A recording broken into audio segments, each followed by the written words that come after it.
1 Kings 7, Solomon's palace. But Solomon was building his own house 13 years, and he finished all his house. He built also the house of the forest of Lebanon.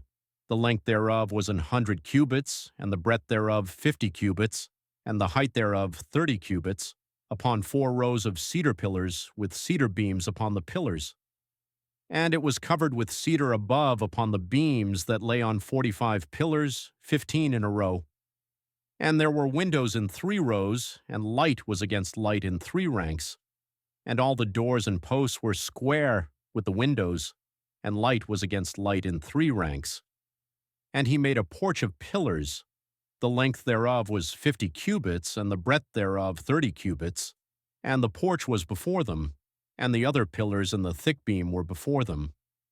Then he made a porch for the throne where he might judge, even the porch of judgment, and it was covered with cedar from one side of the floor to the other. And his house where he dwelt had another court within the porch, which was of the like work. Solomon made also an house for Pharaoh's daughter, whom he had taken to wife, like unto this porch. All these were of costly stones, according to the measures of hewed stones, sawed with saws within and without, even from the foundation unto the coping, and so on the outside toward the great court. And the foundation was of costly stones, even great stones, stones of 10 cubits, and stones of 8 cubits. And above were costly stones, after the measures of hewed stones and cedars. And the great court round about was with 3 rows of hewed stones, and a row of cedar beams, both for the inner court of the house of the Lord, and for the porch of the house. And King Solomon sent and fetched Hiram out of Tyre. He was a widow's son of the tribe of Naphtali, and his father was a man of Tyre, a worker in brass, and he was filled with wisdom and understanding and cunning to work all works in brass. And he came to King Solomon and wrought all his work, the 2 columns of the temple. For he cast 2 pillars of brass of 18 cubits high apiece, and a line of 12 cubits did compass either of them about, and he made 2 chapiters of molten brass to set upon the tops of the pillars. The height of the one chapiter was 5 cubits, and the height of the other chapiter was 5 cubits, and nets of checkerwork and wreaths of chainwork for the chapiters which were upon the top of the pillars, 7 for the one chapiter and 7 for the other chapiter. And he made the pillars and 2 rows round about upon the one network to cover the chapiters that were upon the top with pomegranates, and so did he for the other chapiter. And the chapiters that were upon the top of the pillars were of lily work in the porch, 4 cubits. And the chapiters upon the 2 pillars had pomegranates also above, over against the belly which was by the network, and the pomegranates were 200 in rows round about upon the other chapiter. And he set up the pillars in the porch of the temple, and he set up the right pillar and called the name thereof Jaquim, and he set up the left pillar and called the name thereof Boaz. And upon the top of the pillars was lily work. So was the work of the pillars finished, the casting sea, and he made a molten sea, 10 cubits from the one brim to the other. It was round all about, and his height was 5 cubits, and a line of 30 cubits did compass it round about.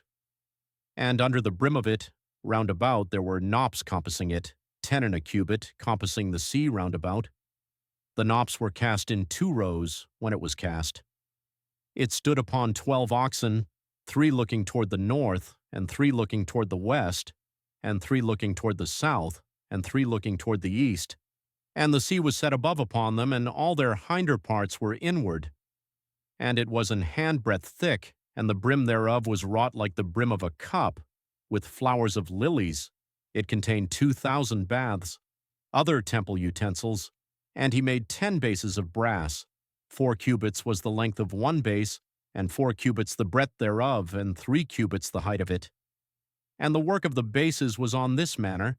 They had borders, and the borders were between the ledges, and on the borders that were between the ledges were lions, oxen, and cherubims, and upon the ledges there was a base above, and beneath the lions and oxen were certain additions made of thin work, and every base had 4 brassen wheels, and plates of brass, and the 4 corners thereof had undersetters. Under the laver were undersetters molten at the side of every addition. And the mouth of it within the chapiter and above was a cubit, But the mouth thereof was round after the work of the base, a cubit and an half, and also upon the mouth of it were gravings with their borders, foursquare, not round. And under the borders were 4 wheels, and the axletrees of the wheels were joined to the base, and the height of a wheel was a cubit and half a cubit. And the work of the wheels was like the work of a chariot wheel. Their axletrees and their naves and their felloes and their spokes were all molten. And there were 4 undersetters to the 4 corners of one base, and the undersetters were of the very base itself. And in the top of the base was there a round compass of half a cubit high, and on the top of the base the ledges thereof and the borders thereof were of the same. For on the plates of the ledges thereof and on the borders thereof he graved cherubims, lions, and palm trees, according to the proportion of everyone, and additions round about. After this manner he made the 10 bases.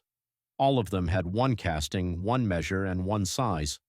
Then made he 10 lavers of brass.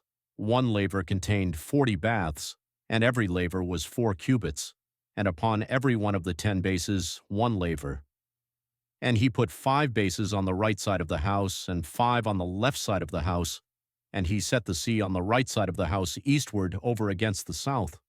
And Hiram made the lavers, and the shovels, and the basins.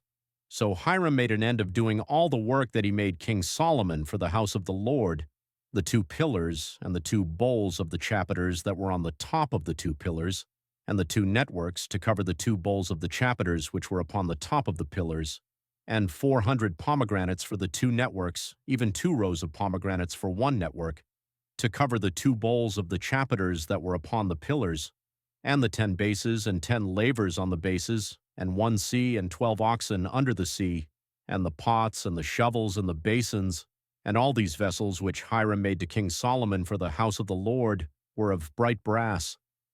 In the plain of Jordan did the king cast them, in the clay ground between Succoth and Zarthon.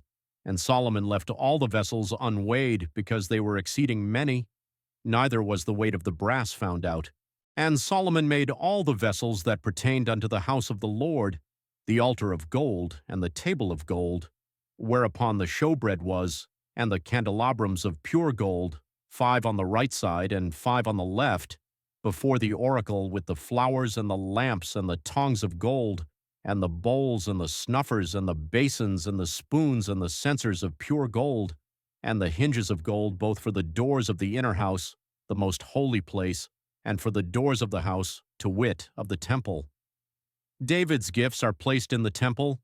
So was ended all the work that King Solomon made for the house of the Lord.